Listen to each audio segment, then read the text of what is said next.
vakti geldi, geldi de geçti. Teröristler beni artık hesap vermeli.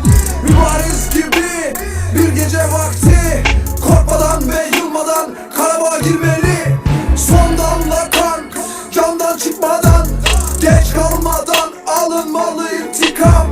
Polat Eşimov toprak olmadan cevap vermeli hemen can Azerbaycan. Bir kere yükselen bayrak bir daha inmez. Vatan namus asla bölünmez.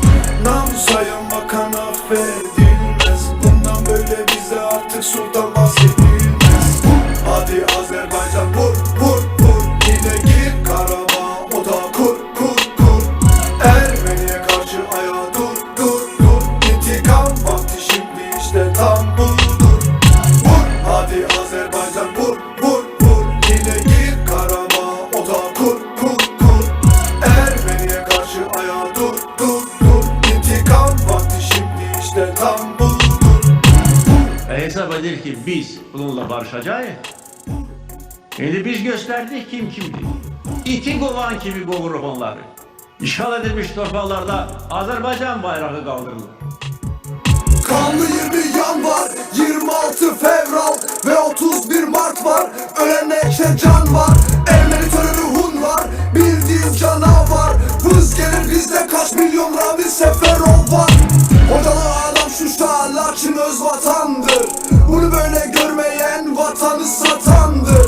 İkiyüzlü dünya kör, malum şarlatandır. Soykırıma yüz çevirir, salağa yatandır. Ama Cengiz Mustafa'yı hayatı pahasına vahşeti duyurdu dünya kanlı oyuna. Buna rağmen topraklarımız verilmese hala kan ile biter ancak kanla bu dava. Hadi Azerbaycan vur vur vur, yine gir Karabağ, o da kur kur kur. Ermeniye karşı ayağa dur dur dur. İntikam vakti şimdi işte tam budur. Vur hadi Azerbaycan vur vur vur, yine gir Karabağ, o da kur kur kur. Ermeniye karşı ayağa dur dur dur. İntikam vakti şimdi işte tam budur.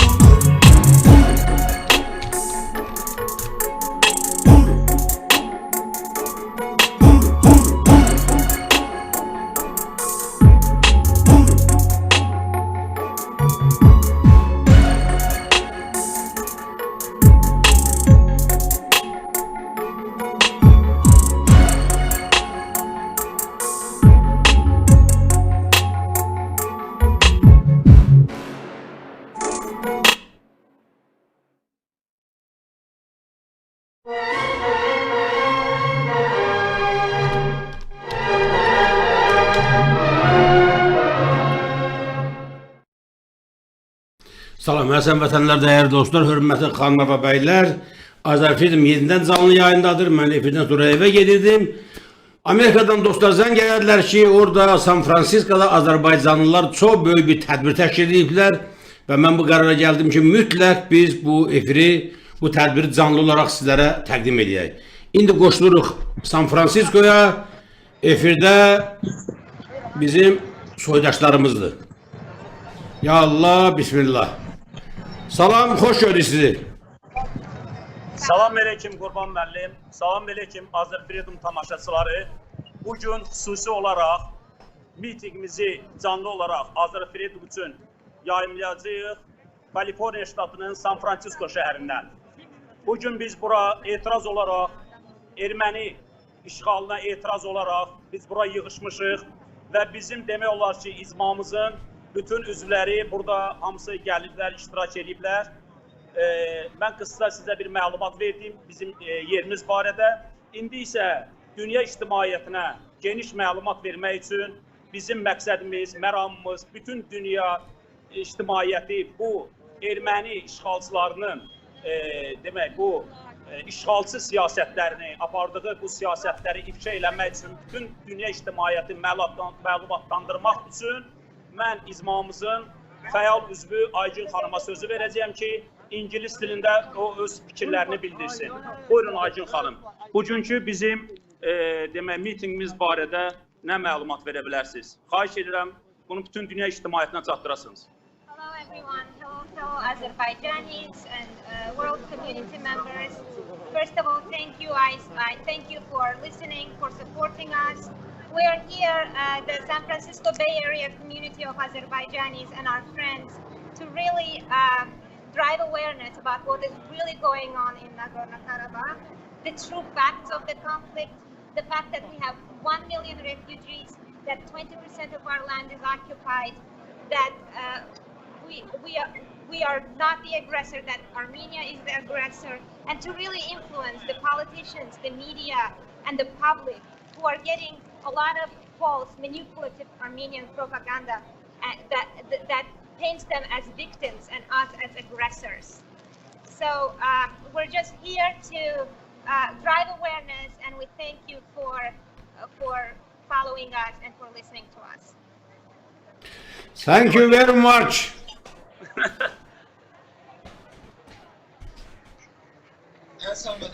İndicə bu dəqiqələrdə bizim tədbirimiz başlayır. Mən istəyirəm tədbirdən birbaşa özünüz canlı qulaq asasınız. Telefonun arxa kamerasını işləyin. Çalışın ki, səs yaxşı gəlsin.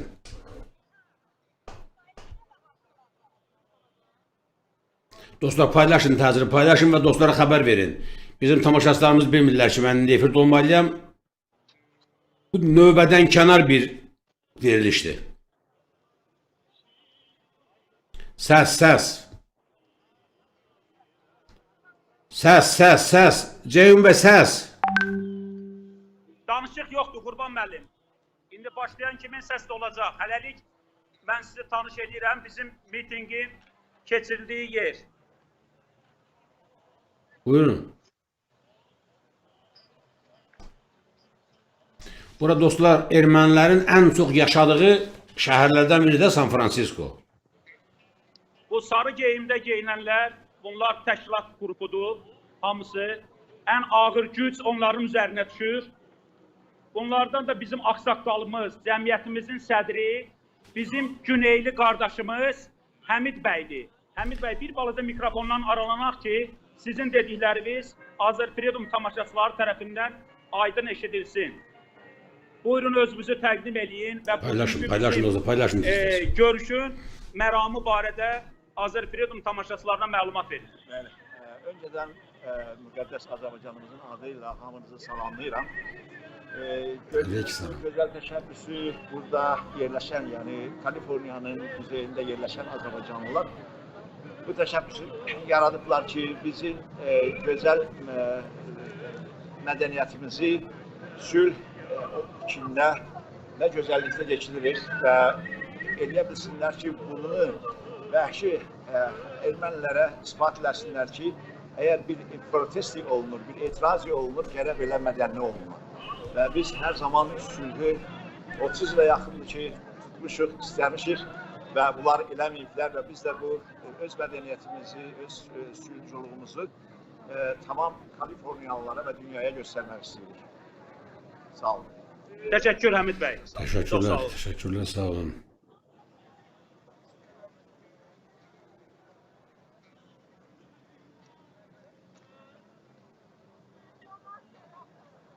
Paylaşın dostlar, paylaşın. Plakatları ilə gəlib. Biz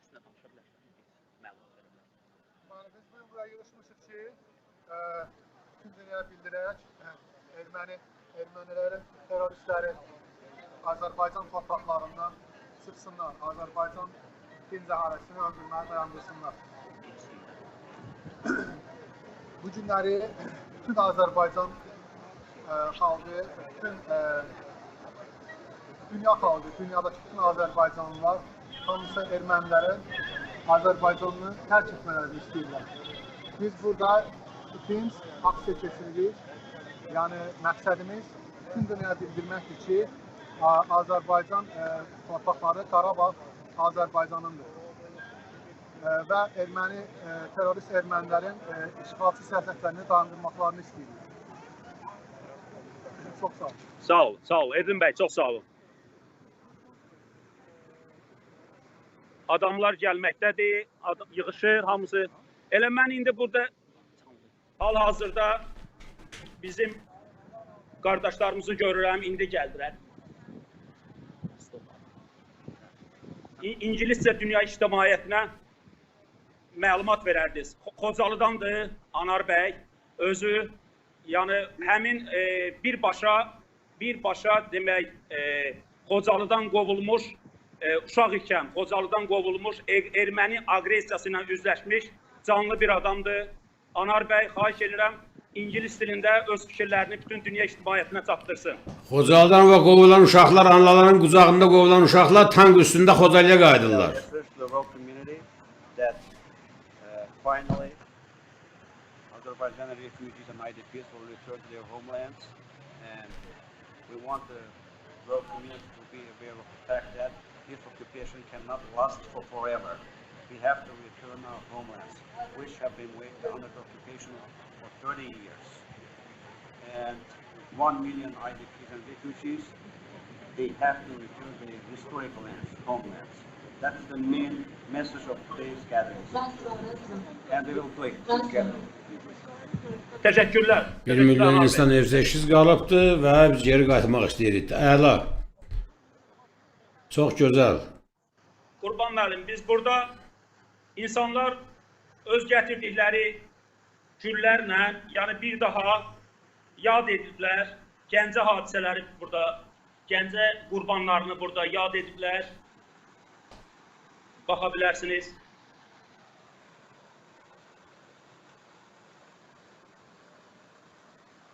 Bu təşəbbüs kimin təşəbbüsüdür? Bugünkü miting kimin təşəbbüsündən keçirilir? Və hansı tələblərlə, şüarlarla? İndi mən şüarlarla sizi təqdim edəcəyəm. Hələlik ki, mitingimizin hazırlıq mərhələsi gedir. Birazdan o danışıqlar başlayana qədər mən istəyirəm ki, o insanlar öz fikirlərini bildirsinlər ki, miting gedəndən sonra biraz o deyilənlər aydın formada eşidilməyəcək. Düz edirsiniz. Var burada. Mümkün qədər çox müsahibə alın, adamların mövqeyini bilək. Amma nəzərə alın ki, telefonunuzun enerjisi tükənməsin. Və yaxşı olar ki, o ingilis dilində deyilən fikirləri orada bir yaxşı dili bilən varsa tərcümə eləsin. Çünki mən yaxşı eşidə bilmirəm bəzən. Həm ingilis dilində eşitməm zəifdir. Burada Beyləqan da var. Füzuli də əks olunub burada. Yəni baxa bilərsiniz. Görüntü necədir Qurban müəllim? Əla, super, super. Görüntülər söhbət yoxdur, əladır. İnternetiniz yaxşı işləyir. Amerikanın interneti belə olmalıdır da.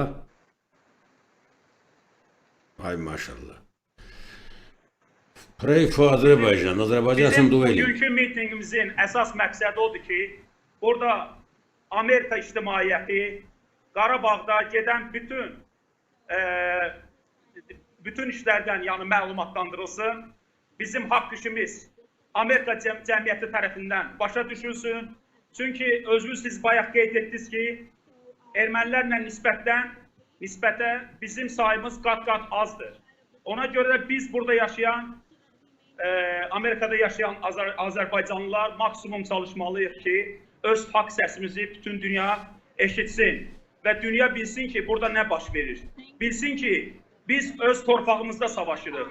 Yəni, bilsinlər ki, biz heç kimin torpağında gözümüz yoxdur. Biz işğaldan azad edirik. 27 ildir ki, bizim torpaqlar işğaldadır və bizim məqsədimiz əli silahlı olan, əlində silah olan erməniləri öz torpaqlarımızdan qovub çıxartmaqdır. Ceyhun bəy, orada ermənilər sadəcə nə qədərdir San-Fransiskoda? San-Fransisko ilə Los Angeles'in arası hardasa bir 600-700 kilometrdir. O barədə dəqiq bizdə məlumat yoxdur. Ancaq hər halda bizim bura gəlişimiz son 25 ildə, 30 ildə olub. Ancaq ermənilər isə hardasa 200 ildir burada məskən salıblar. 200 il olmaz. Ermənilər sevirlər, minilliklər desinlər. Minilliklərlə Amerikanı kəşf ediblər. İndi biz onlara qoşulmamalıyıq da, biz reallıqla danışmalıyıq. Ona görə də mən sizə Qurban müəllim tam qarant verirəm ki, az bir zamanda biz burada çox sürətlə artırıq az bir zamanda bizim sayılarımız gəlib yaxınlaşacaq. Yox, gəlin belə eləyək. Biz çalışmayaq, sayımız orada artsın. Biz orada təşkilatlanmamızı gücləndirək. Azərbaycan sessiz darıxır. Qurban müəllim, bizim bu haqq mübarizəmizin, haqq savaşımızın ən böyük üstünlüklərindən də biri oldu ki, yəni xalq birləşdi. Bu antiterror əməliyyatı deyək də, çünki bir müharibə deməyək, çünki bizim öz ərazimizdə gedir. Bu antiterror əməliyyatı nəticəsində bizim millət də birləşdi. Tam doğru, tamamilə doğru, əla. Our speaker actually went off in the middle of setup, so our kind volunteers have been able to go and replace the speakers in the middle of the event, so apologies for the delay. We will get started shortly.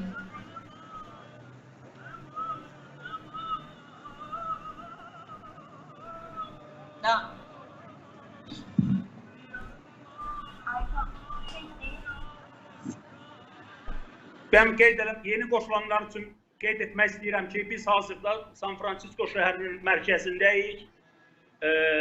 Burada çox möhtəşəm bir mitingimiz başlayacaq inşallah. İnşallah. Bütün təhlükəsizlik tədbirləri çox yüksək səviyyədə görülüb. Yəni heç bir narazılığa əsas yoxdur. Həm də Okay everyone, we're going to get started. Həm də bir növ əli tətikdə olan əskər də bilməlidir ki, yəni bütün dünyada ona dəstək var. Həm arxa cəbhədə, Azərbaycanda, həm də xaricdə. Mütləq, mütləq. Və biz bütün qüvvəmizlə ordumuzun və ali baş komandanın yanındayıq. We're here to speak the truth about the human cost and the pain that this conflict inflicted on many people. We're honored to have our friends and allies from the American and international community gathered here to support us. We really hope that people can walk away having learned something new about this conflict and hear the true narrative that is often overlooked in the speeches and political agenda.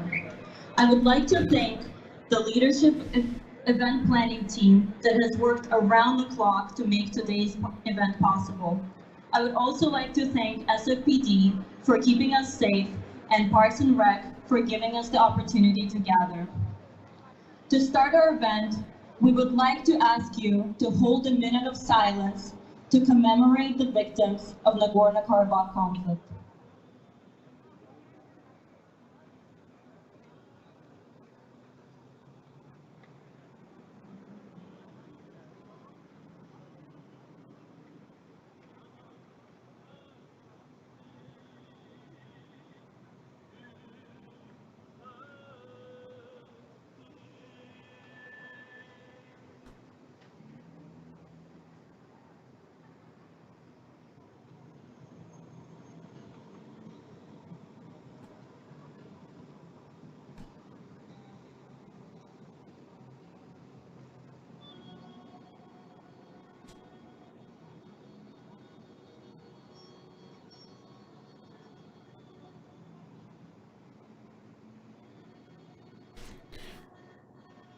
Adətən bu hazırlıq dövründə mitingləri o marş səsləndirmək lazımdır.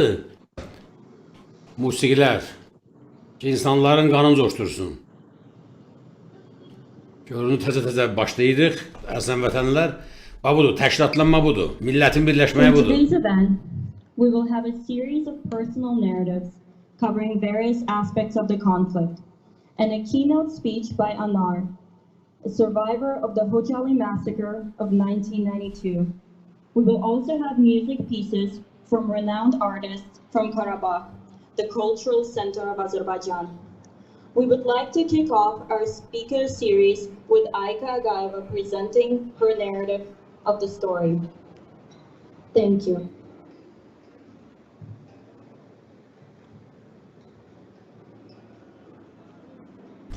Ay maşallah, ay maşallah. Azərbaycanlılar şükür Allah'ın böyüne. Görürsünüz də, bax, təşkilatlanma belə olur. Maybe people in the back cannot hear us really well. So if everyone can take one big step forward, please. Həmişə bizdə kimin Azərbaycanlı da, arkadaşı da yaxın gəlin, yaxın gəlin, uzaqda durmayın. Physical distancing. Thank you again everyone for coming. My name is Aika and I've called US my home for over 20 years. and most of those years have been in California. Today, however, I'm going to talk about my other home, Azerbaijan, and I'm going to start with a childhood memory. It was 1992. It was late at night, and we lived in a city istəyirəm called sizə Ganja. Azərbaycanda başqa hadisələrdən bağlı danışam. 92-dən başlayacağım ama It was late at night when my uncle arrived with my elderly grandmother and her sister. We adored them. We adored their visits. They used to spoil us with sweets and call us zaychik, which means bunny. But this was not a happy visit. For the second time in their life, they were fleeing their home. They were becoming refugees. First time it happened when they fled Russia after communist revolution. As young teenagers, they fled to Azerbaijan, just like many Russian, Ukrainian, Jewish, Turkmen, and other nationalities. They came to Azerbaijan because it was a haven, a safe haven for many nationalities and religions.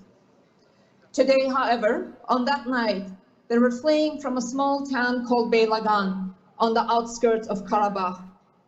Armenian forces have been shelling their town, killing civilians, and they were running for their life.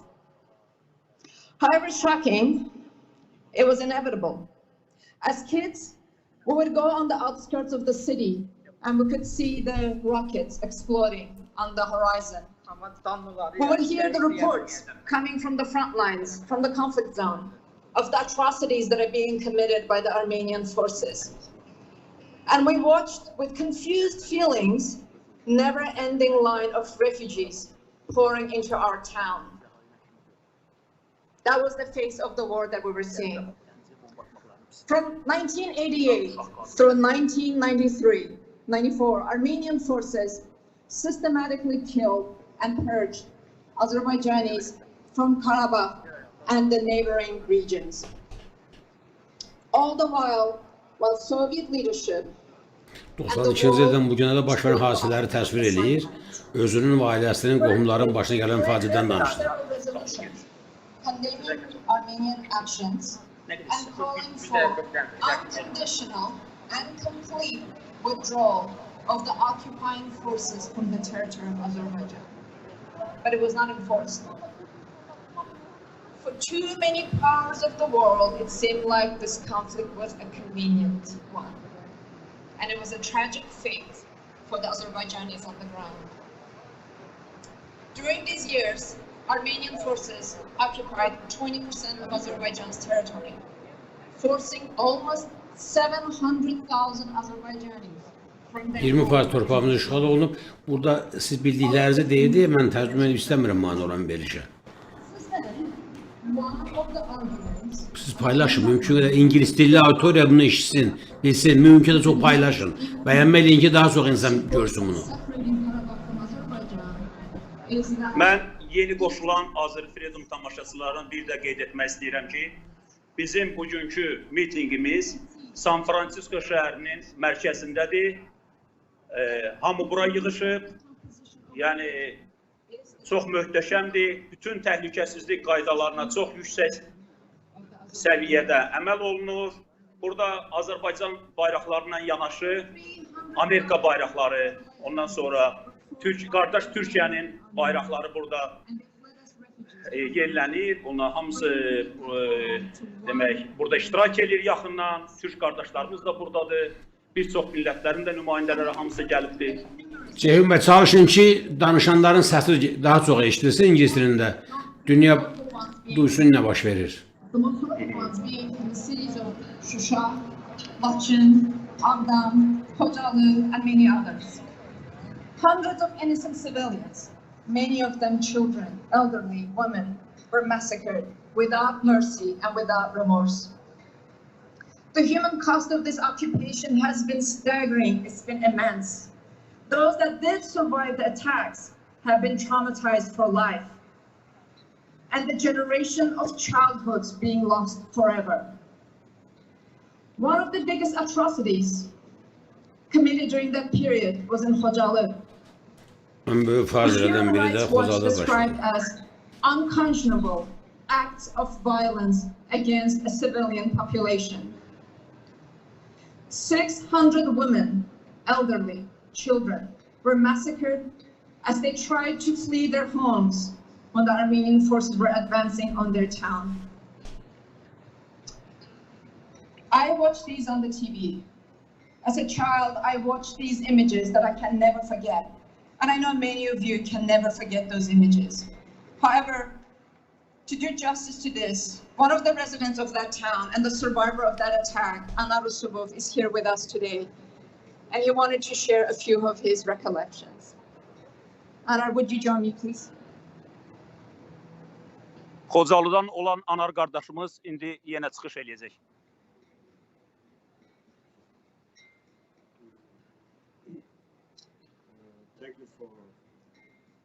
Thank you for actually taking part in this important event.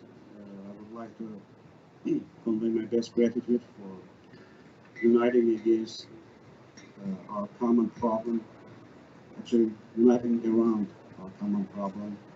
Many Azerbaijani citizens, they have felt or they have been influenced by this war directly or indirectly in their lives. Some of our relatives have been dislocated from their homelands. Some of our friends have been dislocated from their home cities, and they have been waiting to return their homelands almost for 30 years.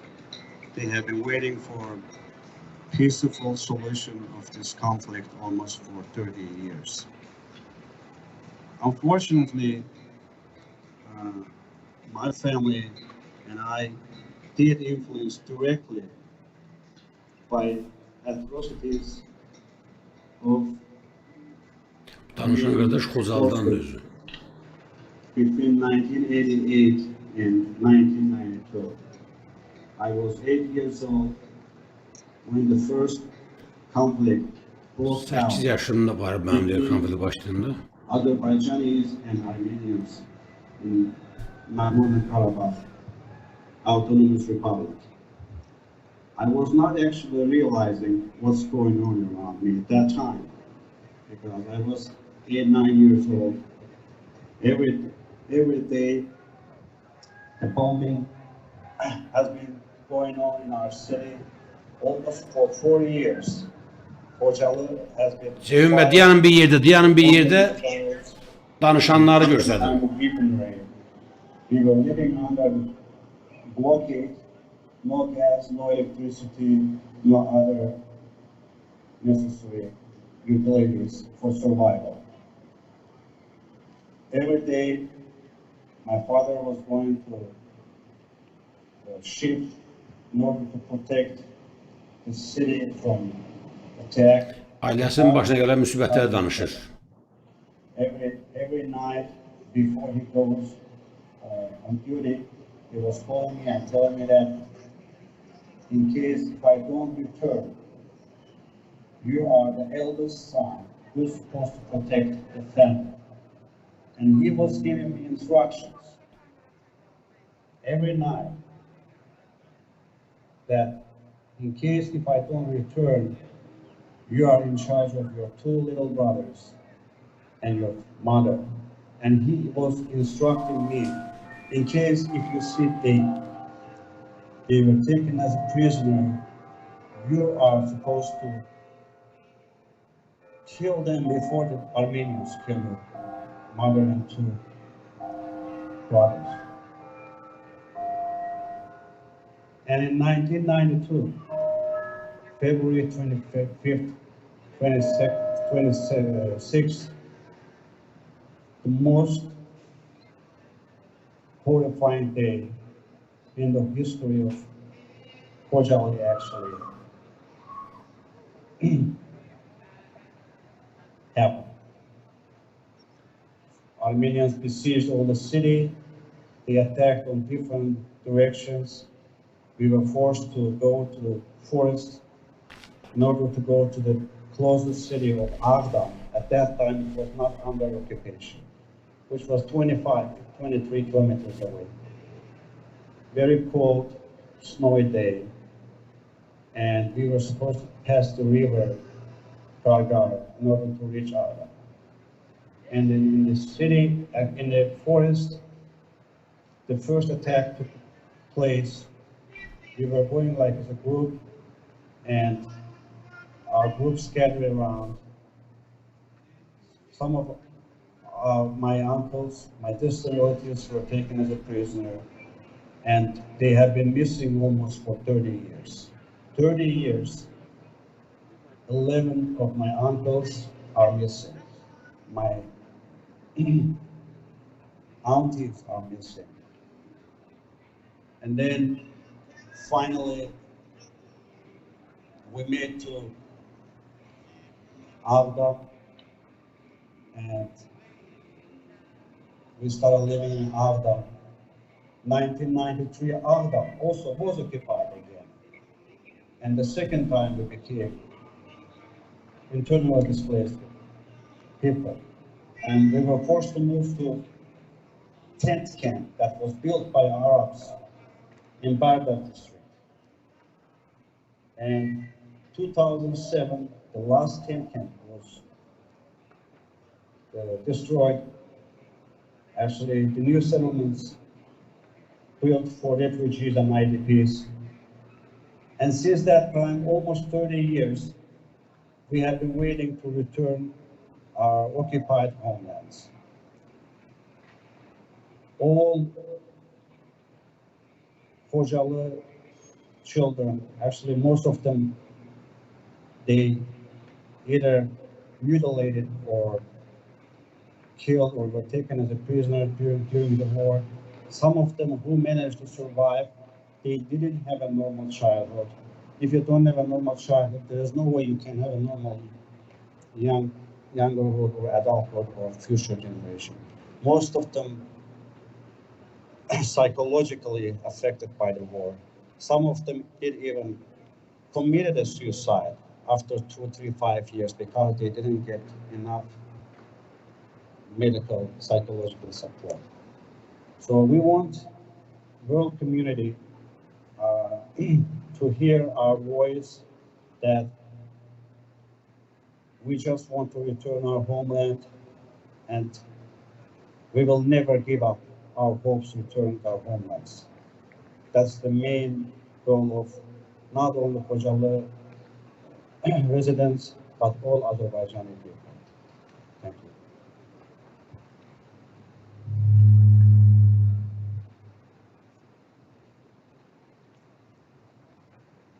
Thank you, Anar. However painful these stories might be, we must tell them.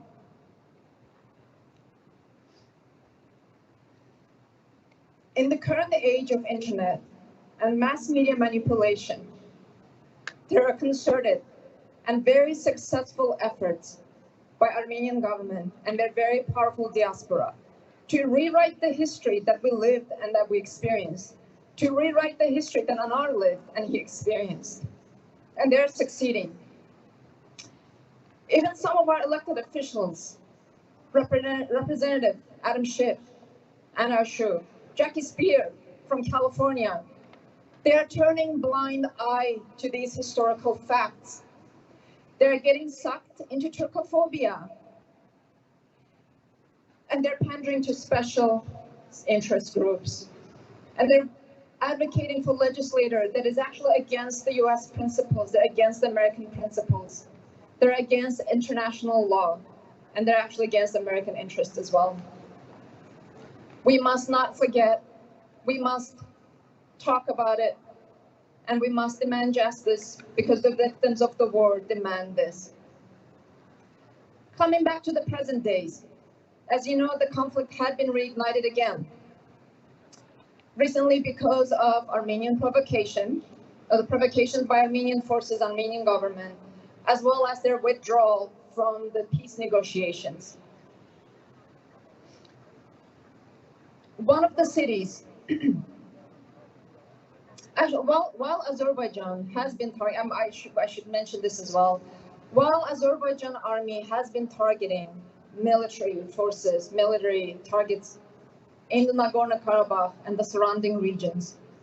Armenian army has been attacking civilian areas. It's been attacking towns across Azerbaijan that are well outside of the conflict zone in an act of revenge, in irresponsible acts of revenge. Some of these attacks have been on my childhood city of Ganja, where most of my extended family still lives. This city is well outside of the conflict zone. The missile strikes on the city's population areas have already resulted in over 60 civilian deaths. Many of them are children. Many of you in the crowd will understand when I say it is a horrific feeling that you cannot describe with words. When you're talking to your loved one, you hear the missiles buzzing overhead, and you realize this may be the last one you're able to talk to them. And Ganja is not the only city. There are several cities like this that are under constant attack, with the death toll of innocent civilians rising by the day. One city, Tartar, has been under attack almost daily.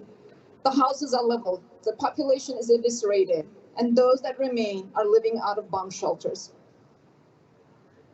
Armenian forces, just 2 days ago actually, Armenian forces fired 3 ballistic missiles at 3 cities across Azerbaijan, all of them outside of the conflict zone, one of them being on literally the opposite side of the country. Again, these are acts of revenge.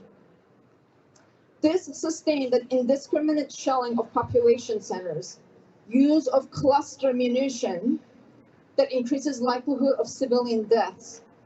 These are war crimes, and they violate human rights. Our team has set up a small memorial by the fountain that we encourage you to visit during and after the event to pay respect to the victims of the war.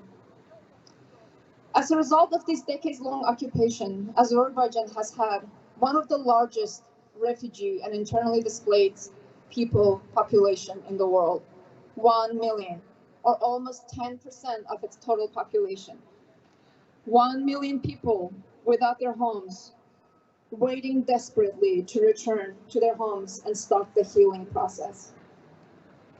Many years ago, I visited one of these tent cities that are on our reference, refugee tent cities.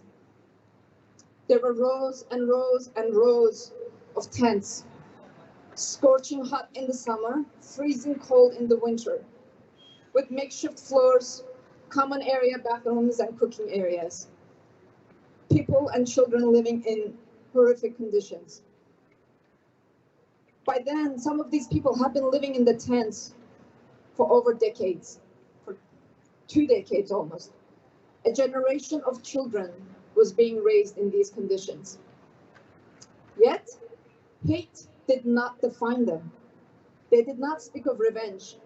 They spoke of peace, and they spoke of their desire to return to their homes.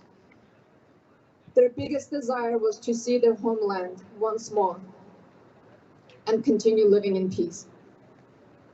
And that is the hope with which we must live today. Next, Bakhtiar will be sharing his perspectives on the development of this conflict over time.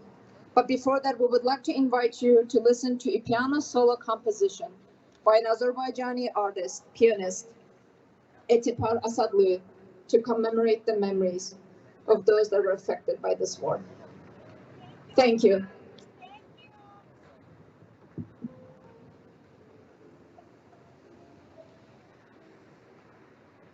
Baba, mən xahiş edirəm bir məlumat verin. Görüntü necədir, səs necədir? Əladır, əladır, hər şey əladır. Hər şey yaxşıdır, siz sadəcə olaraq arxa kameraları işləyin, çalışın ki, danışanların səsi daha rahat gəlsin.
Hello, everybody. Thank you for coming here. This is a very difficult time for Azerbaijanis everywhere in the world, and it's a very difficult time for Azerbaijani Americans. Many of us, every day, are calling our families in Azerbaijan and asking them if our relatives are safe in their cities and villages close to the front line. Luckily for me, the 8 rockets that hit the village my relatives live in left them unscathed. Unfortunately, their neighbors cannot say the same. This makes a lot of people angry, but makes even a larger number of people ask a question: is this inevitable? And if you look at the coverage of the current events by the media, you might think that yes, it is inevitable. You might think faultily, yeah, maybe Armenians and Azerbaijanis are ethnically incompatible. We must remember that media right now is translating a lot of the sound bites and lies of Armenian propagandists. Many people in Armenia and many people in the United States are spreading propaganda unknowingly or knowingly. People who do it knowingly need to be held accountable for their actions. People who do it unknowingly need to be educated. The conflict is really, really complex. It didn't start yesterday. It didn't start 30 years ago. The foundation of the conflict was laid down 200 years back, when Russia conquered the territories from Iran that subsequently became modern-day Azerbaijan and modern-day Armenia. Back then, Azerbaijanis were the majority in Karabakh and in Armenia, but Azerbaijanis were Muslim. Russia did not trust Muslims, and especially they did not trust Muslims to live on the border of Ottoman Empire. So they started a grandiose resettlement plan. Thousands upon thousands of Armenians from Iran Telefonu çok oynatma. Rahat tut. Telefonu oynatma. resettled in modern-day Armenia and Karabakh until they became the majority. Thousands upon thousands of Azerbaijanis were drawn away from their lands to Iran and to Ottoman Empire until they became a minority. In 50 short years, Azerbaijanis went from being 80% of the population of Shusha to just 40%. And in 1905, there was first blood. A killing of an Azerbaijani schoolboy by Armenians led to an escalation of violence that left up to 10,000 people dead. After that, there was one of the most bloody pages of modern-day history, World War I, which for Azerbaijani and Armenian populations meant being subjugated to ethnic cleansing. After it was done, and after the Soviet rule came, there was hope that the conflict is resolved.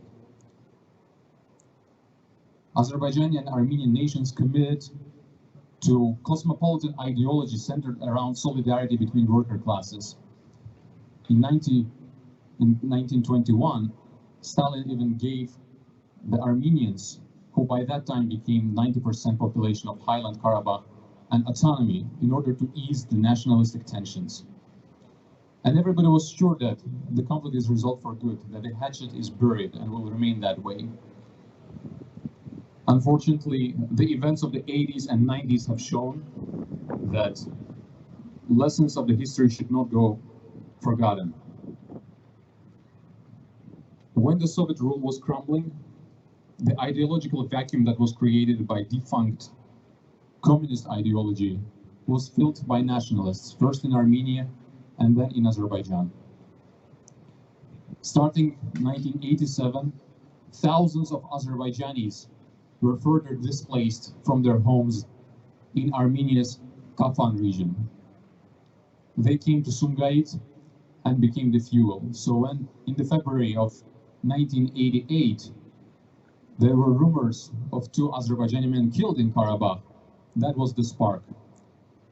Hoodlums, an unknown number of them, have engaged in pogroms that left 26 Armenians and 6 Azerbaijanis dead.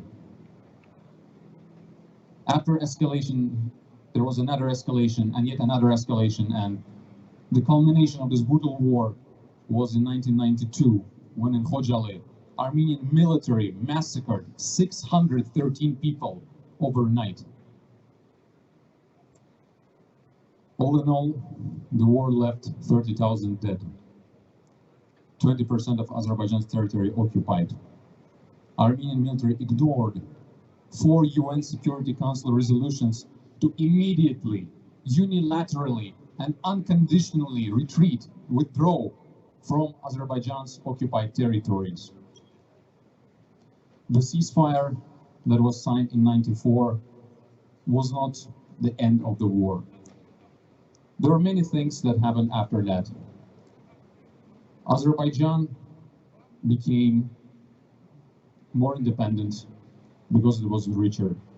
Armenia became more dependent on Russia. And let's speak about the role of Russia. First of all, let's ask ourselves, why did this happen? Why the conflict between Azerbaijanis and Armenians happened, but we didn't have a conflict between Azerbaijanis and Lezgis, Azerbaijanis and Talish, Azerbaijanis and Mountain Jews, Azerbaijanis and Russians, Azerbaijanis and any other ethnic minority living in Karabakh. Even now, 30,000 Armenians live in Azerbaijan. The answer to this question is that it lies outside of Armenia and outside of Azerbaijan. You see, Karabakh, even though it was the biggest catastrophe of its sort, it wasn't a unique one.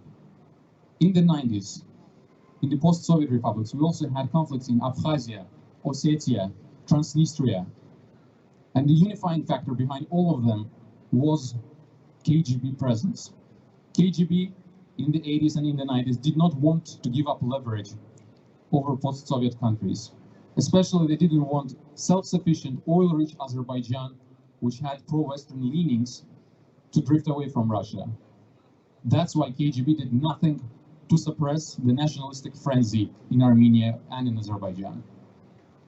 Contrary to that, they fueled it, they incited the violence, they provoked the violence.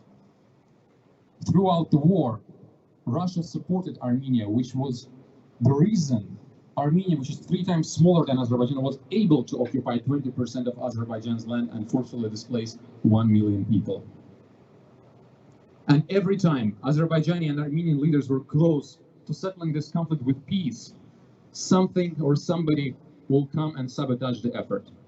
The culmination of this was in 1999, when gunmen in Armenian parliament have shot parliamentarians right when the leaders of Azerbaijan and Armenia were really close to a breakthrough. So, coming back to today, in the last 26 years of the peace process, Azerbaijan is more strong, is more independent. Russia has lost its independence. It is completely dependent. Sorry, Armenia lost its independence. Armenia is completely dependent on Russia now in military sense. Armenian border guard is under command of Russian military. Armenian airspace is integrated into Russian airspace. Armenian energy sector companies are owned by Russian state companies. But there's one thing that didn't change, and that thing is that nationalistic frenzy is as active as it was in Armenia as it is today. Last year, the Prime Minister of Pashinyan, people who many Azerbaijanis were hoping would be the fresh blood who would move the stone, move the needle, he went to Karabakh and loudly proclaimed that Karabakh is Armenia. This was a slap in the face of 1 million refugees and internally displaced people who have been waiting for 26 years to go back home. This was a clear betrayal of the peace process. Did he score points with the support base he had? Yes, he did. Did he help them in any way? No, he did not. He made the actual resolution of the problem, the true resolution, the lasting peace, farther than it was before. Why is it important to know all of this? We need a solution to this conflict. We need a solution to it today. And how can we have a solution to the conflict if we cannot agree on very basic facts? Common understanding is a prerequisite for a common action plan. And the role here, primary role, is in the hands of media. These days, media companies are getting a lot of criticism because of growing mistrust of general public. And we see that the biased reporting of Karabakh is not helping. Biased recording of Karabakh is very problematic. It is drowning the voice of Azerbaijanis and allowing the propagandists and lobbyists to push their agenda. I understand this is difficult, and I sympathize with the journalists, because as you see, it has been a 200-year-old conflict with a lot of complexities. And to know when you are being lied to by a propagandist, you need to educate yourself by reading actual books. Can we expect underpaid and overworked journalists to do that? Probably not. But there are a couple of things that we can expect and we demand that media does today. One, media must commit to fact-checking the information surrounding Karabakh. Two, media must give equal coverage to Azerbaijani and Armenian experts alike. Justice for Khojaly through fair coverage. Justice for Khojaly through fair coverage. Justice for Khojaly through fair coverage. Fact check Armenia. Fact check Armenia. Fact check Armenia. Fact check Armenia. Fact check Armenia. Fact check Armenia. Fact check Armenia. Fact check Armenia. Fact check Armenia. Fact check Armenia. Equal airtime for Azerbaijani experts. Equal airtime for Azerbaijani experts. Equal airtime for Azerbaijani experts. Equal airtime for Azerbaijani experts. Equal airtime for Azerbaijani experts. Justice for Karabakh through fair coverage. Paylaşın dostlar, paylaşın, taze, canlıdır, veriliş canlıdır. Bəli, birbaşa San-Fransiskodan, Amerikadan. For Karabakh through fair coverage. There are representatives of the media with us today, and they're listening to us. I really hope they do. It's not every day that you're given an opportunity to meaningfully contribute to a resolution of a problem 200 years old. You might not consider this your moral duty to do so, but there are 10 million people who do. Please, do not let us down. To end this, I want you guys to listen to Bülbül. Bülbül is an Azerbaijani opera tenor who was born in Karabakh in Shusha in 1897. The legacy of people like Bülbül, of talents like Bülbül, is a constant reminder that Karabakh is inalienable. It is the cultural heart of Azerbaijan. This is the voice of Karabakh. This is the voice that is getting drowned today.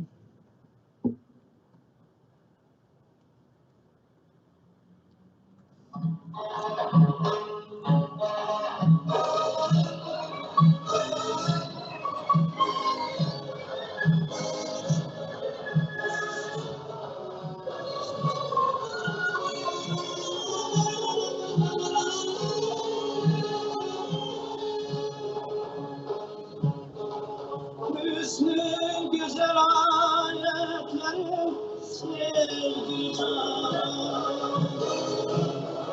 Olmuş bütün alemde senin şerle şair. Gel eyle nevaziş, gel eyle nevaziş. Bana bir kul sana birden, çünkü güzelin bu sesidir aşıklar.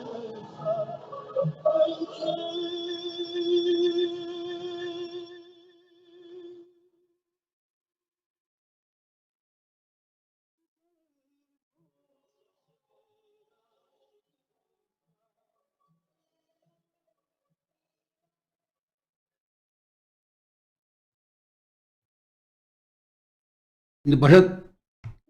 Evet, mikrofonu söndürmüşüm. Paylaşın dostlar, paylaşın. Bunu dünya bilsin. İngiliz dili auditoriyası muso vacipti. To have the opportunity to address you all today. and I would like to cover the topic of international law that is too difficult to summarize in simplified statements used by the Armenian diaspora. Like many of Azerbaijanis, I come from a diverse background of Talysh minority, Azerbaijani, and Russian family members. I was too young to witness the war as I was born after the Nagorno-Karabakh conflict, but I got to experience it through the lens of my mother. When my mother was a young teenage girl in high school, she had more Armenian students in her class than she had Azerbaijanis, and we lived peacefully side by side. For my mother and myself, it is heartbreaking to see Armenian government propaganda vilifying Azerbaijanis, comparing us to Nazis and genocide perpetrators. We were your neighbors, friends, partners, and our stories deserve to be heard just as much as yours. We live in truly phenomenal times. On one hand, you have an ocean of information available at your fingertips. But in the era of influencers like Kim Kardashian, it's much easier to watch an Insta story or read a 200-character tweet than to pick up a 200-page book. While I'm not here to bore anyone with a history or international law lesson, there are few historic facts and mechanisms of international law just need to be known for anyone, because this conflict is setting a terrible precedent for international peace. And it is not a conflict that is just relevant for Azerbaijan or Armenia. It is a conflict that is relevant to all of us, despite of our nationality. Many of you heard the concept of indigenous Armenians, Armenian kingdom, Armenian self-determination, but I am yet to see a fair, objective public perception of the story from the perspective of international law, national security, and territorial integrity, and the loss of our territories that were brutally taken away from our people to create what Armenians call a security belt. Due to the intertwined nature of the Caucasus region, Armenians and Azerbaijanis share a common heritage. The combined territories of our countries are 1/4 the size of California, and the conflict that is taking place right now is in the region that is only equivalent to 1/3 of the Bay Area. The Armenian lobby is discounting their history by forgetting our stories. During the 1919 peace conference in Paris, Armenians, Azerbaijanis, and Georgians were able to sit down at one table and figure out their territories. If people were able to do it back then, what is stopping them now? So how did we get here? How did we arrive at such a terrible state?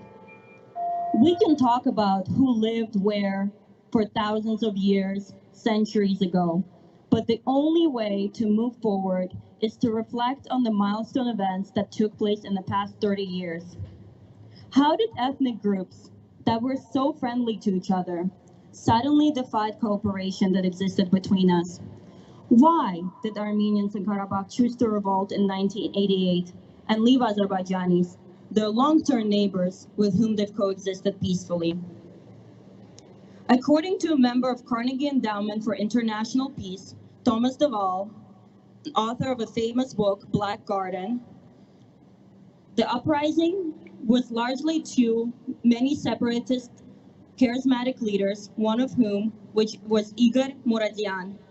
He had hardline nationalistic views and did not want to see anyone else but Armenians with views like his own.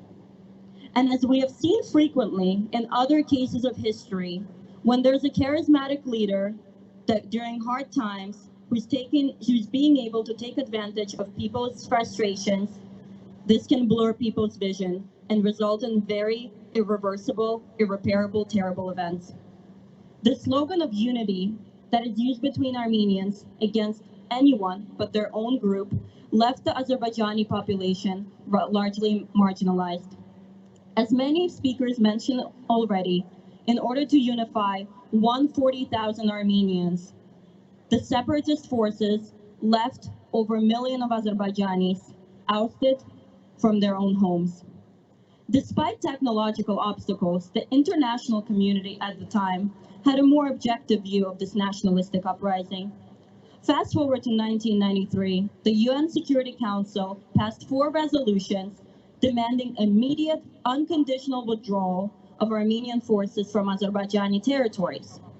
Fast forward to 2008, the General Assembly of United Nations reaffirmed Azerbaijan's territorial integrity and its inalienable right of Azerbaijani population to return to their homes. Let's pause for a second and try to recall if there's any point in which biased Armenian diaspora supporters mention any legal mechanisms justifying Armenian control of the Karabakh region that has been stripped of its historic name and is now named Artsakh. When Azerbaijanis and Armenians were on the brink of a compromise deal in 1999 between both parties agreeing to peace, armed nationalists entered the parliament of Armenia and killed their Prime Minister Sarkisyan in the middle of a very important address. The inadequate response of international peacemakers in conjunction to Russian interests and twisted actions of the diaspora have left this conflict in a stalemate.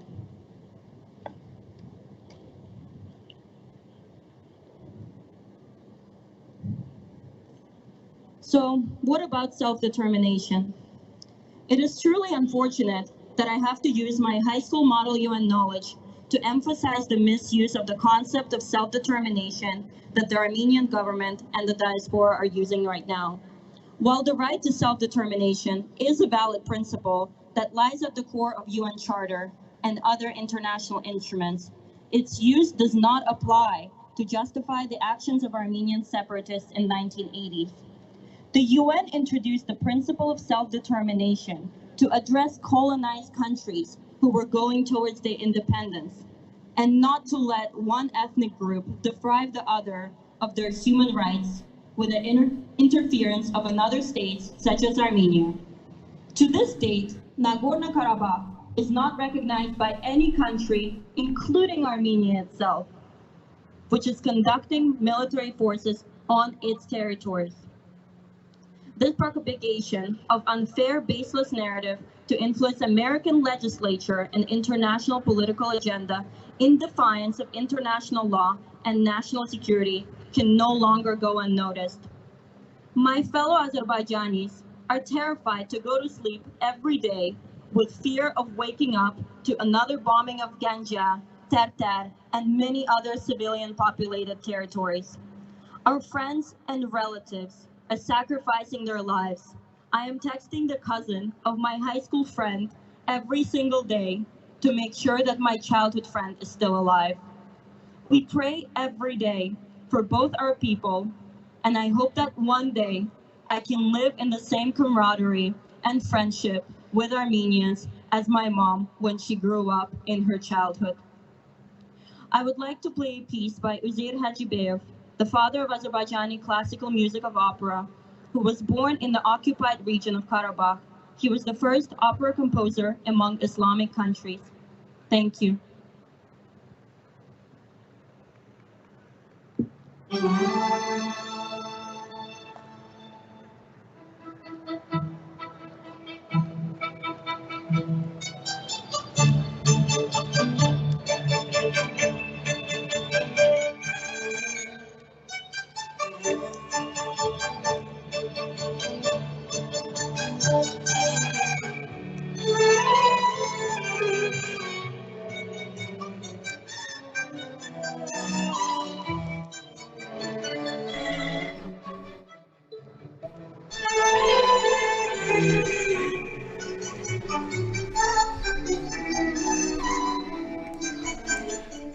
Davam edin. Hər şey əladır, gözəldir, super gedir. Kişi adamsan. Ver yesin efirə. Əslən vətənlər paylaşın, təzyiqi paylaşın, bütün dünya bilsin. Mən burada Facebookda ermənilərlə yazışırım. Xahiş edirəm, məni nəzərə alın. Getdik. Ya Allah, irəli, vətən fədailəri.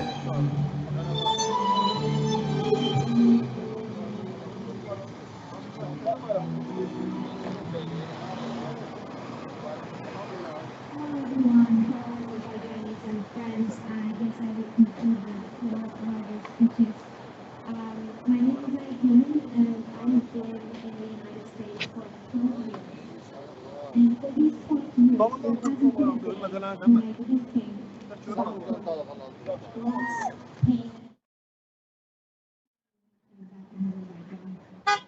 See, I grew up with my grandparents. My grandma was from Shushan, and my grandpa was from Canada. And I remember the sad day one day when the news of the South occupation arrived. And I remember my grandma, soft-spoken grandparent, dropped to her knees and cried from the top of her lungs. And that was a cry of despair because she realized that she lost her home, her life, the street she grew up in, the school she went to, her friends, her legacy, everything was gone, tarnished, destroyed by the Armenian army. And then there was this other day, in 1993, when my grandpa was in despair, because this time we got the news of his hometown, Agdan, being occupied by the Armenian army. My grandpa was a historian, and he saw the history of his own hometown being rewritten with red ink in front of his eyes. So my grandpa died a few years later. He was in deep depression, and he died with a huge longing for his hometown, never seeing it again. But it didn't have to be this way. My grandparents didn't expect this unexpected Armenian aggression coming. Because for years, Armenians and Azerbaijanis lived alongside each other peacefully. I actually called my mom before the speech to ask her count of how she remembers how they lived together. And the only thing I heard were the stories of camaraderie and friendship. How they lived together, played together, ate together, shared bread, supported each other, went to each other's funerals and weddings. So what happened? Why did Armenia decide to occupy the land they shared, their hosts, their friends? Maybe we can look at the numbers. Hundreds of thousands of Azerbaijanis lived in Armenia, and hundreds of thousands of Armenians lived in Azerbaijan. After the war, a lot of Armenians moved back to Armenia, but not all of them. There are still 30,000 Armenians living in Azerbaijan, peacefully, safely. How many Azerbaijanis are in Armenia? Zero. Zero. Tam doğru değil. Azərbaycanlılar da erməni yaşayır, amma Ermənistada bir dənə də erməni yaşamır. They decided not to just take the Karabakh region with 140,000 Armenians living there. They decided to take all the surrounding regions where Azerbaijanis were, and hundreds of thousands of Azerbaijanis became refugees, a total of 1 million. So who is the aggressor? And why does the world community accept this? Well, wait, they don't accept this. Not a single country recognized the illegal settlement of Karabakh. Not a single country. But it's not as simple as that. You know what the world community does? They retweet. They retweet the Armenian propaganda, the manipulative false claims where they paint themselves as victims and paint us as the aggressors, erasing all the crimes, war crimes they did, humanitarian crimes they did. They depict themselves so in such color as victims. The only comparison I have is this is a wolf in sheep's clothes. A wolf in sheep's clothes. So, as I said, it's not as simple as that, because they are also signing up politicians. The politicians like Mr. Adam Schiff of California. I understand, yes, there are a lot of Armenians living in your district. I totally understand that, but where's your integrity, right? You are going to get some votes, of course. You are being supported by the Armenian lobby, but I dare you to come and talk in front of the Azerbaijani community and acknowledge that you know about the 1 million refugees, that you know about the 20% land illegally occupied, that you know that this act is breaking the international law, please, and then propose your resolution to recognize the illegal arta based on war crimes and humanitarian crimes. Please come. We call you. Come speak in front of the Azerbaijani community. So I would just say I would like to just, in a very simple way, educate you about the three main categories of lies that Armenian diaspora and government propagates. First is that this is a religious conflict. For God's sake, have you ever been to Azerbaijan? Do you know how secular, tolerant, and diverse a country it is? There are tons of churches and synagogues standing alongside mosques in Azerbaijan. The rabbis and pastors in Azerbaijan got so aggravated by this claim that they got together to write an open letter to the world community about the truth of this being having nothing to do with religion. The second is that Azerbaijan is the aggressor and that we did an ethnic cleansing. Well, let's just look at the numbers here. There are more than 15 minorities living in Azerbaijan. They make up to 10%, around 10% of the Azerbaijani population. How many minorities, ethnic minorities live in Armenia? Armenia has around 1%. So who is the mono-ethnic closed country? And who is the polyethnic, tolerant, open country? Who is the aggressor? And the last one is about the cultural heritage. Armenians go everywhere talking about how we are trying to destroy their cultural heritage. But you know who 27 years ago occupied Azerbaijan? You know what happened to Azerbaijani cultural sites, monuments, mosques? The trace is gone. They've destroyed all of them. Not only Azerbaijani ones. Look at the Albanian church in Azerbaijan and look at the Albanian church in Armenia. Look at how beautifully it stands and renovated in Azerbaijan, and look at how tarnished it is on the territory of the occupied Nagorno-Karabakh. But I want to say this. These messages are mostly for the Armenian government and diaspora. As I said, with Armenian people who lived in Armenia and fled, we had years of peaceful coexistence. So to those Armenians, I just wish we can someday co-live together again peacefully. But to Armenian government and diaspora that are lobbying, trying to create separatist and divisive nation of Armenia, I just say, please think about the people, think about the past, and stop your lies and stop your propaganda. So to end my speech, I would like to have a last song of the day that is going to be played. There will be another concert, but this song is called Sarı Gelin. And why I chose this song is because it speaks of the complexities of our history. Sarı Gelin is a folk song in Azerbaijan. Azerbaijani Sarı Gelin means a blonde lady. Armenians use the same two words to claim, Azerbaijani words to claim the song. But you know what?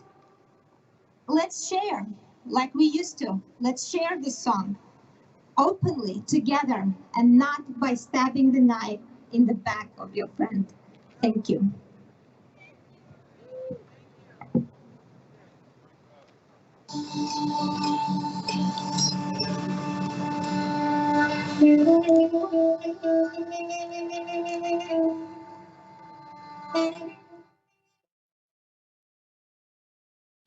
Əziz həmvətənlər, dəyərli dostlar, hörmətli xanımlar və bəylər, mən bu gözəl musiqiləri buradan sizə verə bilmirəm. Ona görə ki, Azərbaycan hakimiyyəti, Azərbaycan musiqiçiləri bütün öz hüquqlarını satıblar, Vedia Music Corporation adlı belə bir alçaq firmaya Türkiyədə.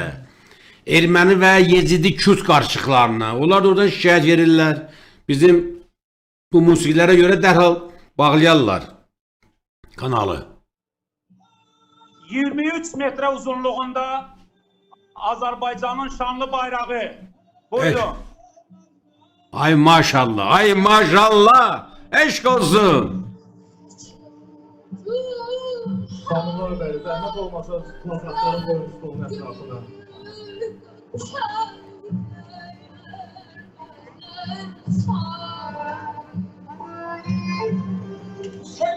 Bu böyük fəxirdir. Bizim şanlı bayrağımız həm də bu ölçülərdə 23 metrelik Azərbaycanın şanlı bayrağı San-Fransiskodan mərkəzindədir. Halal olsun size, halal olsun, eşq olsun. Şadamsın. Var olsun ordumuz. Eşq olsun. Var olsun. Təzyiqlə bu bayraq Şuşada da alınacaq. O gün olsun ki bu üç renkli bayrağı Xan kəndindən asaq. Amin, amin inşallah. Paylaşın dostlar, paylaşın. Ben burada bu Facebook'ta belki de Ermeniye cevap verirəm. Gün o gün olsun ki Paşinyan dəftər kitabını vırıb koltuğuna Xan kəndinə sülh kağızlarını da özü ilə gətirib imza atsın. Paşinyana 23 metreli bir tane süpürge verəcək, geçsin süpürsün. Özü bilir haraları.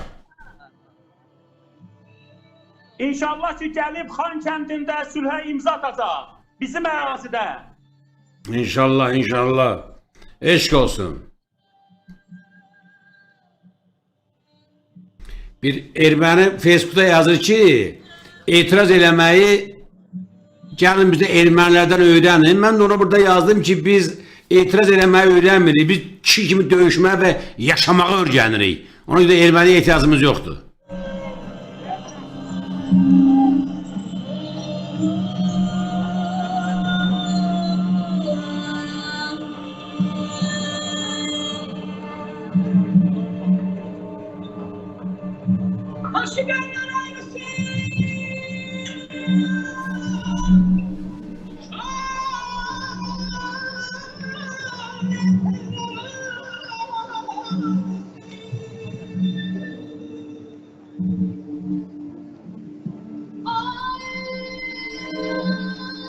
Çok şükür Allah'ım sana min şükür. Çok şükür. Böyle bir millet doğulur. Böyle bir millet.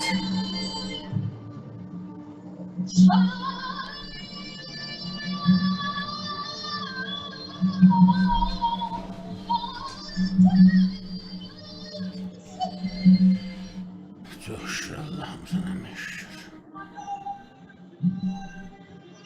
Tezliklə üç renkli bayrağımız Şuşada, Xan kəndində dalğalanacaq inşallah. O gün uzaqda deyil. İnşallah, inşallah. Az qalır, çox az qalır.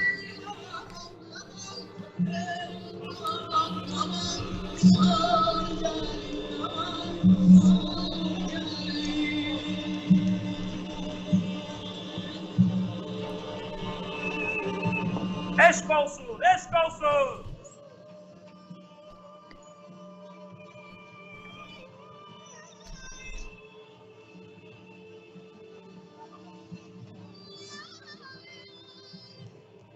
Eşq olsun xalqımıza, eşq olsun ordumuza.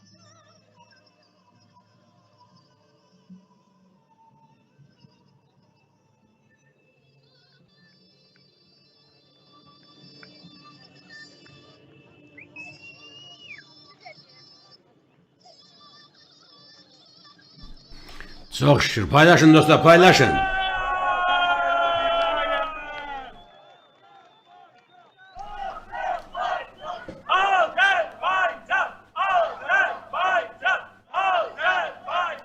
Azerbaycan. Deyin dillere kurban deyin.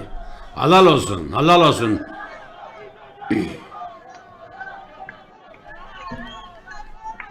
Var olsun ordumuz. Ura! Ura! Ura! Karabağ is Azerbaycan. Bura! Karabağ is Azerbaycan. Karabağ is Azerbaycan. Qarabağ is Azərbaycan! Azərbaycan! Azərbaycan!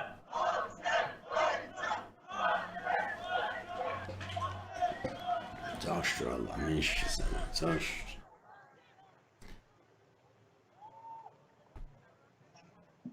Hi everyone.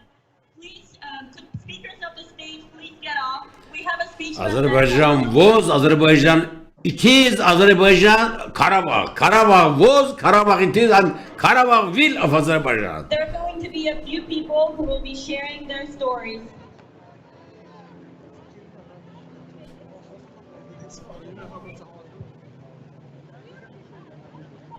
Azərbaycanca deyəcəm bu hissəsini, İngiliscə demək istəmirəm.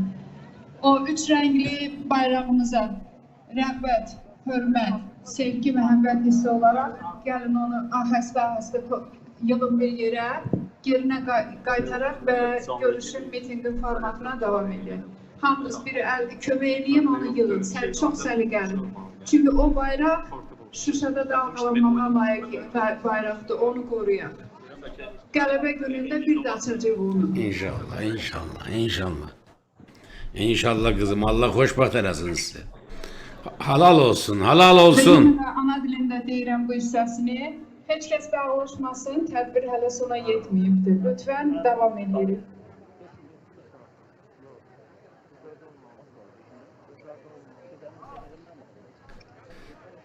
Erməni mənə burada Facebookda məsləhət görür ki, etiraz eləməyi ermənilərdən öyrənin. O da başa düşmür ki, Türk ağlamağı, sızlamağı xoşlanmaz, etirazı xoşlanmaz, qətiyyən. Ya müharibə, ya döyüş, ya yaşamaq, iki kimi yaşamaq. Kişi sızlamamalıdır, ağlamamalıdır. Halal olsun bu millətə, halal olsun bu gözəlliklərə. Halal olsun, yaşasın Azərbaycan gençliği, var olsun. Hi everyone.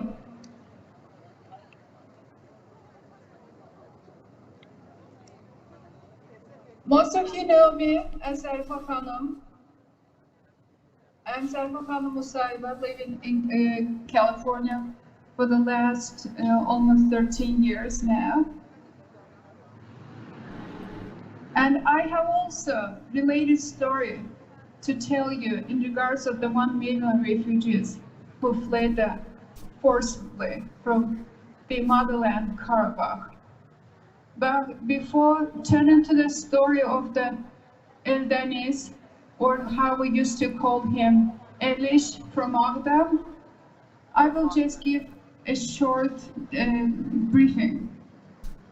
So on social media, very often the Armenian fellows keep asking me how you can claim Karabakh, and I say my ancestors from Karabakh.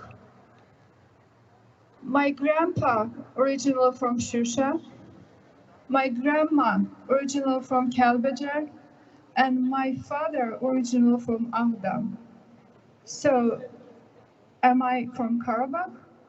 Do I need more proof, provided I'm from Karabakh, or would I say I'm Karabakhli or not? Of course I am Karabakhli. And some of them even told me, just send me your birth certificate, so I will give you n number of money. And I said, indigenous people doesn't need provide a proof. So we are indigenous of Karabakh, but we used to live in love and in coexistence with other people, Armenians, who were minority living in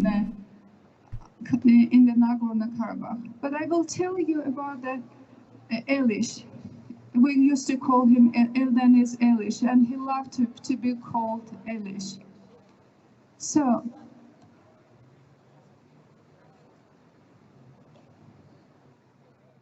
dostlar, veriliş canlıdır. Mən epini qutarıb getmək istəyirdim. Yolda mənə dostlar zəng elədilər Amerikadan ki, bir tədbir keçiririk, təzyiq qayıtdım. Efirdəyik, canlıdır hər şey. In village of Agdam Gulaglı, in Agdam, those who knew the Agdam well, this is one of the beautiful villages in Ağdam. His father was a veteran of Second World War. Elish was only single child of the family. He was the last person who forced to flee his loved Abdalgülevli in July 1993. He was saying that he waited until this last minute. He didn't want to leave his beautiful house with a big, beautiful garden and waited until last minute. However, when missile attacks made it too risky to stay in Abdalgülevli in other surrounding villages, Elish decided to flee and take his family from Abdalgülevli, Ağdam. Elish also told me they had a lot of refugees, or the people who fled from Kocaeli, so they didn't want to share the same fate, afraid of the Kocaeli, so they decided to leave Abdalgülevli. He was a bus driver, and he told me that he actually commuted a lot of Armenians. So they were friends, they were sharing the same area, and so they were ordinary villagers living next to each other. But the day when he forced to leave Abdalgülevli, he just borrowed the water tank truck to save his family. What Elish did, he placed his female members of his family into tank of the water truck and take them away. So in that trunk, he saved 3 his daughters, wife, and a mother. Then he made multiple other trips, taking all female members of his family. This is how the journey of his refugee journey started. As Anar mentioned before, as many of Karabakh refugees, they used to live in tent camp in Barda for a while. Then he moved to Baku. This is how we met. They lived for a short period of time in an apartment where we met, as I have mentioned. Then the horror part of his refugee life started. Those who are from Azerbaijan know the Dernagül settlement, where there was, during the old Soviet times, we had the student dorms. After the collapse of those Soviet Union, those buildings became unusable and needed remodeling or demolition, but we were forced to use them for our refugees. Elish and his family, 8 members of his families, shared one single room in their neighborhood with no water and with no toilet or shower room at all. So he went all this horror part of the refugee life. I cite personal, but for those who can just imagine it, have good imagination skill, they can think about that. So this dark toilet or shower room, which we utilized by all refugees living in that dorm, was dark, small, stinky, and I wouldn't say that it's unusable, almost unusable. And the most horrifying part was, so it was unisex. So if females needed to use that shower toilet room, guys were waiting outside and they were taking shits. Why I'm saying that? Because for Armenian media, Karabakh was like, they are ethnically populated. They have forgotten about those millions who fled and left this refugee life, deeply traumatized and psychologically damaged for years. What happened to our loved friend, Elish? I still remember him asking, going just the unoccupied territories of Ağdam, visiting it, and asking, if one day something bad happens to me, please bury me in those lands of Karabakh or Agdam, so I can be close to my Abdal Gulable. And unfortunately, as any refugee, as Anar mentioned before, he suffered not just from emotional but also physical illnesses, and they couldn't afford, to seek treatment. At age 42, his journey as a refugee got ended. He got heart attack and he died. He died, as his family described, in exile. So Agdam was a land. It was motherland. Baku was exile for million refugees.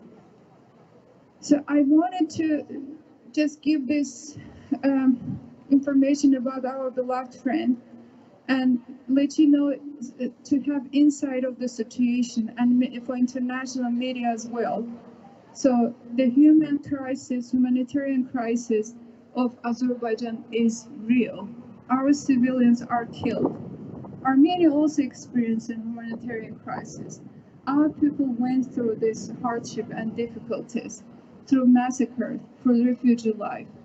So we existed together, and we can coexist together if they recognize integrity of Azerbaijani lands and respect international law.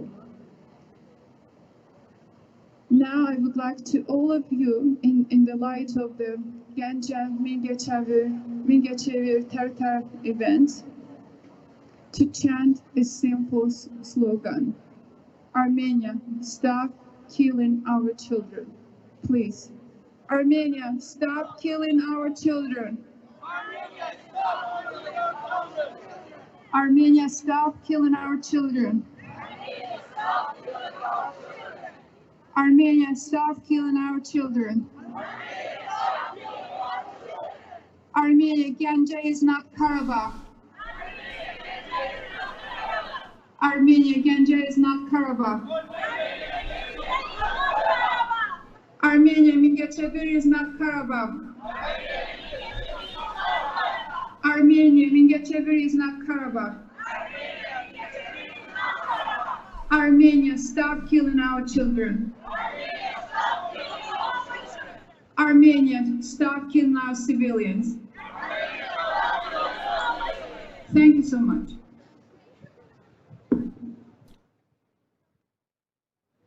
Thank you very much, Jennifer Hanum. And as our next speaker, we will have Ilham, who will share his personal story. Please welcome Ilham to the stage.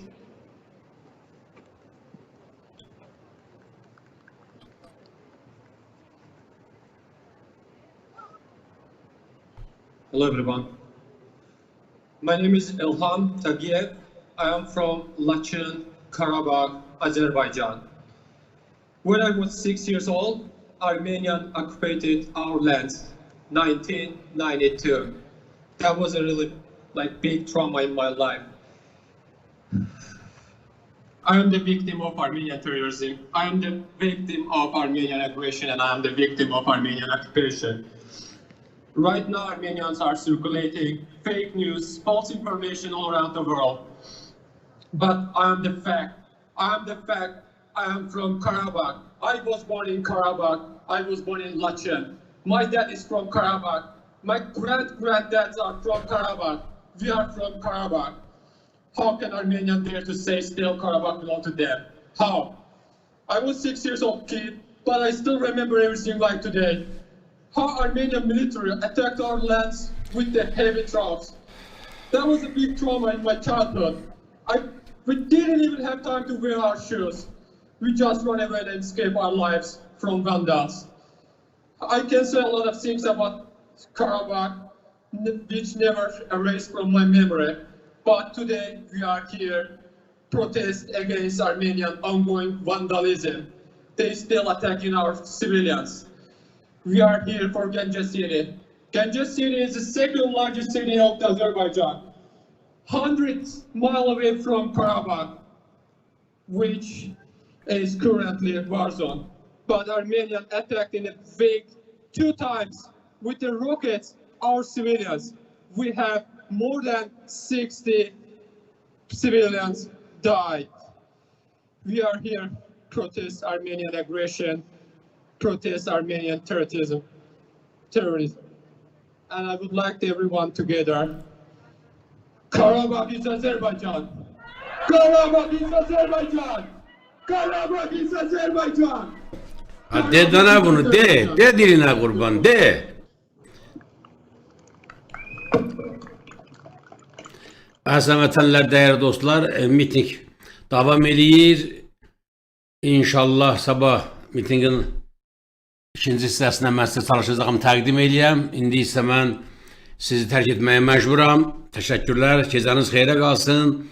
Bütün miting iştirakçılarına da uğurlar diləyirəm və ümid edirəm ki, dünyanın harasında yaşamasından asılı olmayaraq, yaşadığımızdan asılı olmayaraq biz mütləq əllə verməliyik, birləşməliyik və öz etiraz səsimizi dünyaya çatdırmalıyıq. Yaşadığımız ölkələrin dillərində ki, dünya bizi duysun. Bəsdir də biz özümüz deriz, özümüz eşitdik. Yetər özümüz ancaq özümüzlə danışdıq, dərdləşdik, bir-birimizə dedik, mən dedim, sən eşitdin, sən dedim, mən eşitdim, belə olmayacaq. Bu qaydada Almaniyada Alman dilində, İngilis dilli ölkələrdə İngilis dilində bu tədbirlər keçirmək lazımdır ki, dünya bizi duysun və eşitsin. Gecəniz xeyrə qalsın, Allah məndə olun, var olun. Sabah saat 21:00-da görüşmək ümidilə sağlıqla qalın, sağ olun.